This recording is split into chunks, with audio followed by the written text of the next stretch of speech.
Hello and welcome to the BookTube channel, Jack and the Book Stack, where we talk about a wide variety of book genres and the bookish lifestyle. And in today's video, I was asked by the COLLAB queen, the BookTube channel, Bex Reads, if I would collaborate with her and some of her friends on a video topic, kind of kicking off spooky season, recommending the darkest books. I always have so much fun when I work with Bex Reads. She is the queen of collabs for a reason. She brings together such a wide variety of BookTube channels to talk about books with different themes and different topics, and everyone's input is so diverse and unique. I really enjoy working with her and her friends. I'm gonna link her channel down below, and I think she's gonna put together a playlist of everybody's videos, so I will link that as well below so that you can check out the other books. I am so curious how we all define darkness for books, because I myself was looking at my book collection, I was looking at my read list on GoodReads, and so many are dark for different definitions, different reasons. And so I'm really excited to talk to you about these for you today. The first dark book recommendation I have for you actually has its own dedicated video here on my channel, and it is my highest performing video of all time on this channel. So you know it has to be first. And darkness is built right in, even to the title. The book is My Dark Vanessa, and I will link the dedicated review video for you if you want more information on this, if you're intrigued, more details like how I annotated it. But this one is really interesting. It is a literary fiction. This is not a romance book at all. And I want to be clear on that before I dive into the description, because this book does not promote a relationship. The book is about a 15-year-old student and her romantic relationship with her English teacher, who is a grown, middle-aged man. And when you first go into that, just the concept alone is dark and disturbing. And yet, when I read it, I found myself not relating to her exact situation, but understanding where she was coming from. Because the darkness of this book is really how the teacher groomed her and manipulated her into thinking she was giving consent for the relationship, and the tactics he used and the how she was reacting to it, her inner monologues was, I could relate, I could see myself, or I could see this very clearly just in reality, maybe not even personally, but I could see how this could happen and how she got in this situation. And it was just so intriguing. And then there's two timelines. So one timeline is 2017, which is the present day, and then there's 2000. So 2000 was when she was a student. And so in 2017, as an adult, she's reflecting back on this relationship, and she still does not even see herself as a victim of abuse. And so it is so deeply ingrained in her that she thought she gave consent to this relationship. She thought she was in love. And it is just so dark for all those reasons, to see how this real life manipulation can take place. And what's so disturbing is moments where you see yourself in that. Again, not see yourself in this underage dating situation, but just some of the emotions that she went through and some of this situation, some of the things he told her. I was like, oh my God, I have heard those words before. And so dark. I think I even named the video, "This is the darkest book I've ever read." So, I mean, it had to be on this list, and it had to be in the #1 spot. In the #2 spot for dark book recommendations, I have Ripe. This one I also found really relatable, which is kind of scary when you're talking about dark books. But this deals with the dark side of working in corporate America. And there's also a very literal dark side as well, dealing with depression and a dark cloud overwhelming you and following you around. So that's a darkness in this as well. But the darkness of corporate America, I found some elements very, very relatable, and some challenges I have had were represented in this book. I felt very seen. But also this is very extreme. There's some substance usage in this that I cannot relate to. There's some other extreme things. It was very, very gritty, very dark tone, very interesting ending. So dark all around, and in part because it's relatable. But if you are in corporate America and if you find yourself struggling sometimes with some of the elements that you encounter, oh, I highly recommend this if you are in the mindset to handle it.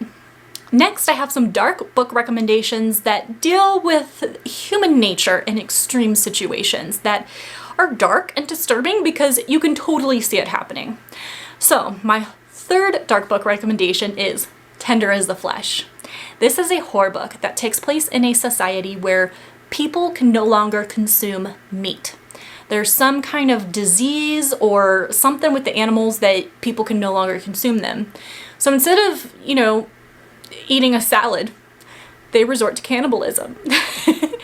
And what I found so disturbing and awesome about this book is how the themes were executed. So it's not the rich white people that are eaten. No. It is the lower class. It is the minorities. It is people that are financially hard up, like they're hard up for money. And so that's what it is. And so you could really see how society can turn on itself in this extreme situation. And even though, okay, it's not likely that we as a world would have to resort to cannibalism, you can see the other themes as being really, really possible. How certain people are dehumanized. And then there's like a whole element of status and social class, like showing off what you have or what you can get. It was so disturbing. It was delightful. There is a dark element in this that I want to give a trigger warning for because it was not fun for me. This is like the one trigger I have. I don't like animal abuse, death of animals, or anything like that. And there is a scene in this with puppies. As soon as you start reading puppies, just skip it because no good can come from that. My fourth dark book recommendation is also very similar. We're talking about the darkness of society in extreme situations. So I'm talking about The Road by Cormac McCarthy. Okay, first and foremost, this one plays fast and loose with grammar rules. There are no quotation marks. There's no like he said, they said, whatever. So it can be kind of challenging. That's one piece of feedback I have heard on this book. But this is a post-apocalyptic tale where the world that we know it has ended, and we follow a father and son as they're kind of trudging through. I don't know where they're trying to go, but they're trying to find a safe place. They're trying to find food and water, and one of the elements they're dodging are other humans. Also an element of cannibalism here because everyone is starving. Everyone's competing for resources. And so this really does tackle the darkness of humankind. This is a similar situation where I feel this book is dark because even though the apocalyptic situation is not probable, you can definitely see the human reaction and how they turn on each other as being possible. So that is why I think The Road is a dark book. For my fifth dark book recommendation, you know I have to throw some horror on here because when I think dark books, I think about horror. And you can't think about the horror genre without talking about Stephen King. So I absolutely think Pet Sematary is a dark book, and I highly recommend it. This was my first Stephen King, so I really jumped into the deep end here because King himself says that this is the scariest book that he ever wrote. And I think that's because the fear, it's so realistic. And we're talking about grief in this one, and grief is very real. And that's why I think it's a dark book, because this is all centered around that real human emotion that unfortunately a lot of us can relate to, but then the horrific situations that really talk about like how far would you go to alleviate your grief and at what cost? What cost are you willing to pay? But in a very horrific, dark way, because things never go as planned. I mean, definitely not with King. I want to have a little bit of fun for my next dark book recommendation. So we're going to move to the genre or the subgenre of dark romance. I mean, I think it's really fun. We might have different definitions, but you don't get much darker than rooting for a love for a serial killer. So I have a duet recommendation. Book 1 is called There Are No Saints by Sophie Lark, and then you have book 2, There Is No Devil. And this is a love story between a serial killer with stalker-like tendencies and his mark, his victim, I guess. And we have a story, a plot line of like competing serial killers. There's these two men who have this hobby and they are competitors. And so the competitor is going after this girl. And so our main character's like, oh, she's kind of cute. Love ensues. It's ridiculous. It's absolutely ridiculous. You don't get much morally gray than like rooting for a serial killer. But you do. Very spicy, very graphic, but just an overall good time. Dark romance can really be a good escape. My last dark book recommendation is also on this list because I'm rooting for a villain. Not necessarily a serial killer, but kind of adjacent because he is a torturer for a living. Of course, I'm talking about my guy Glotka from the First Law trilogy, written by Joe Abercrombie. This is a grim, dark fantasy trilogy. So again, darkness is baked right in there to the subgenre titling. And that it really worked for me. It really worked for me because one of the character perspectives we get is Glotka. The character work is amazing, and if you're gonna read this, I highly recommend the audiobook because the narrator that does Glotka's voice just adds to the whole experience.